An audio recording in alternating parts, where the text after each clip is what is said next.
پور کو اس اہم پروگرام کے انعقاد پر مبارکباد پیش کرتا ہوں اور اپنی جانب سے نیک خواہشات کا اظہار کرتا ہوں۔ آپ حضرات نے جس جامع انداز میں اور جس مرتب انداز میں پروگرام پیش کیا ہے وہ یقیناً قابل تحسین ہے اور قابل تبریک۔ یہ جو انجمنوں کا سلسلہ ہے آپ حضرات جانتے ہیں، یہ خطابت اور صحافت کے مشق و تمرین کا ایک اسٹیج ہے۔ خطابت اور صحافت یہ دونوں ہی ذریعے اسلام کی تبلیغ اور اسلام کی اشاعت کے، یہ دونوں وسائل ہیں اسلام کی تبلیغ کی۔ آپ حضرات نے بارہا سنا ہوگا اور آپ حضرات نے بارہا پڑھا بھی ہوگا کہ خطابت کی اہمیت از ابتدا تا حال مسلم رہی ہے۔ حضرت آدم علیہ السلام کے دور سے لے لیں اور حضور صلی اللہ علیہ وسلم کے دور تک آپ آ جائیں تو اسلام کی تبلیغ کو اور اسلام کی اشاعت کا ذریعہ اس خطابت کو ہی بنایا گیا۔ اور پھر اس کے علاوہ اگر آپ دیکھیں تو عہد جاہلیت کے اندر بھی جس وقت جب قریش کو اور اس وقت کے لوگوں کو اپنی زباندانی پر غرور تھا، جن کی زباندانی کا شہرہ تھا، سب سے پہلے تو ان کے یہاں مقدم اگر کوئی چیز تھی تو وہ شاعری تھی، اور اگر دوسرے نمبر پر کوئی چیز تھی جس کو وہ لوگ اہمیت دیا کرتے تھے تو وہ خطابت تھی۔ حتیٰ کہ ان کا یہ اسلوب تھا، یہ انداز تھا کہ اپنے بچوں کو بھی، چھوٹے چھوٹے بچوں کو بھی خطابت کی مشق و تمرین کرایا کرتے تھے، اور ان کے نزدیک اور ان کے یہاں سب سے بڑا زبانداں اور فاتح وہی کہلاتا تھا جو سب سے بڑا خطیب ہوتا تھا، جو سب سے بڑا زبانداں ہوتا تھا۔ اس کے بعد بنو امیہ کا دور آیا، بلکہ خلافت راشدہ کا دور آیا۔ آپ دیکھیے حضرت ابو بکر صدیق رضی اللہ تعالی عنہ یا حضرت عمر فاروق رضی اللہ تعالی عنہ ہو یا حضرت علی کرم اللہ وجہہ ہو، یہ حضرات، ان حضرات نے خطابت کے جو جوہر دکھائے ہیں اپنے زمانے کے اندر، اور پھر خطابت کو تبلیغ اور اشاعت دین کا ذریعہ بنایا ہے۔ ان کے خطبات، ان کے مواعظ اور ان کے امثال یہ تمام کے تمام آپ حضرات کے سامنے کتابوں کے اندر موجود ہیں۔ صحبان ابن وائل بنو امیہ کے دور کے اندر ایک بڑا ادیب گزرا ہے۔ اس کے ادیب ہونے کی جو بنیادی وجہ مورخین نے لکھی ہے وہ یہی ہے کہ وہ زباندانی کے اندر اور خطابت کے اندر اس کا ایک بڑا امتیاز تھا اپنے زمانے کے اندر۔ حضرت امیر معاویہ رضی اللہ تعالی عنہ کے پاس خراسان کا ایک وفد آیا، صحبان ابن وائل بھی ہیں اس کے اندر۔ حضرت امیر معاویہ رضی اللہ تعالی عنہ کو جب ان کی خطابت کا علم ہوا تو انہوں نے صحبان ابن وائل کو کہا کہ ذرا اپنا کچھ جوہر دکھائیں اور اپنی خطابت کے جلوے دکھائیں۔ تو مورخین نے لکھا ہے، خاص طور سے آپ حضرات تاریخ ادب کے اندر پڑھیں گے کہ ظہر کے وقت سے انہوں نے اپنی خطابت شروع کی ہے تا کہ عصر کا وقت آ گیا اور حضرت امیر معاویہ کو کہنا پڑا کہ اپنی خطابت بند کرو، اب نماز کا وقت ہو گیا ہے۔ اور پھر اس وقت انہوں نے کہا کہ واقعتاً اے صحبان ابن وائل تم واقعتاً خطیب۔ اور پھر اس کے بعد دیکھیے مختلف ادوار کے اندر،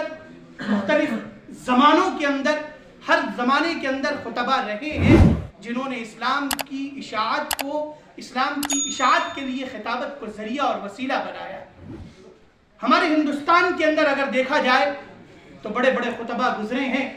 جن میں آپ دیکھیے حضرت حجت الاسلام الامام محمد قاسم النانوتوی علیہ الرحمہ، حکیم الاسلام حضرت مولانا قاری محمد طیب صاحب علیہ الرحمہ، اور اس کے بعد مولانا ابوالکلام آزاد، اور اس کے بعد مولانا مناظر احسن گیلانی، اور اس کے بعد حضرت مولانا علی میاں ندوی۔ یہ وہ حضرات ہیں جنہوں نے خطابت کو اسلام کی اشاعت کا ذریعہ بنایا، اس کے ذریعے اسلام کے پیغامات کو، اسلامی تعلیمات کو پھیلایا ہے اور لوگوں تک پہنچایا ہے۔ بہرحال زیادہ تفصیلی گفتگو کا وقت نہیں ہے، کہنے کا مقصد یہ ہے کہ آپ حضرات ان اکابرین کے جانشین ہیں، ان کے وارثین۔ آپ حضرات کا یہ فریضہ ہے، آپ کی یہ ذمہ داری ہے کہ آپ ان کے طریقہ کار کو اختیار کریں، ان کے انداز کو اپنائیں اور اپنے اسلاف کی میراث کو دوسروں تک پہنچائیں، اور دوسروں تک پہنچانے کے لیے ضروری ہے کہ آپ خطابت اور صحافت کے اندر اپنی طبع آزمائی کریں اور مشق و تمرین کو زیادہ سے زیادہ آماج کا بنائیں۔ دراصل آپ جانتے ہیں زندگی جہد مسلسل کا نام، اگر آپ نے جہد مسلسل کی، آپ بلا تھکے بلا رکے اگر آپ نے اپنے سفر کو جاری رکھا تو یاد رکھیے کامیابی آپ کے قدم چھوئے گی، اس لیے کہ رات کی تاریکی ہے، لیکن رات کی تاریکی کے بعد ایک بار پھر صبح صادق طلوع ہوتا ہے۔ اس لیے اگر آپ چاہتے ہیں کہ آپ کی زندگیوں کے اندر ایک بار پھر صبح صادق کا طلوع، ایک بار پھر صبح آپ کی زندگی کے اندر آئے، ایک بار پھر اجالا ہو، تو آپ کو تاریکیوں کا مقابلہ کرنا پڑے گا، اور اس تاریکیوں کے اندر آپ اپنے آپ کو جتنا اس کے اندر اپنے آپ کو آپ آزمائیں گے اور جتنا تختے مشق پر ابھاریں گے، اتنا ہی اجالا آپ کی زندگیوں کے اندر نمودار ہے۔ اسی لیے شاعر نے کہا تھا کہ اٹھو وہ صبح کا غرفہ کھلا، زنجیر شب ٹوٹی، وہ دیکھو پوہ پھٹی، غنچے کھلے، پہلی کرن پھوٹی۔ چند باتوں پر اپنی بات ختم کرتا ہوں، اس بات کی جانب آپ کی توجہ دلاتے ہوئے کہ اب آپ کی زندگیوں کے اندر پہلی کرن پھوٹ چکی ہے۔ اس وقت اب آپ جتنی زمین کے اوپر اپنی بیج کو ڈالیں گے، جتنی محنت کریں گے، جتنی مشق کریں گے، وہی چیزیں آپ کے کام آنے والی ہیں، اور پھر جب آپ یہاں سے نکل کر کے جائیں گے آپ اسی کا پھل کھائیں گے۔ بہرحال یہ مشق کا وقت ہے، یہ تمرین کا وقت ہے، سال ختم ہو گیا ہے، لیکن اس کا مطلب یہ نہیں ہے کہ انجمن ختم ہو گئی ہے، آپ کی محنت کا وقت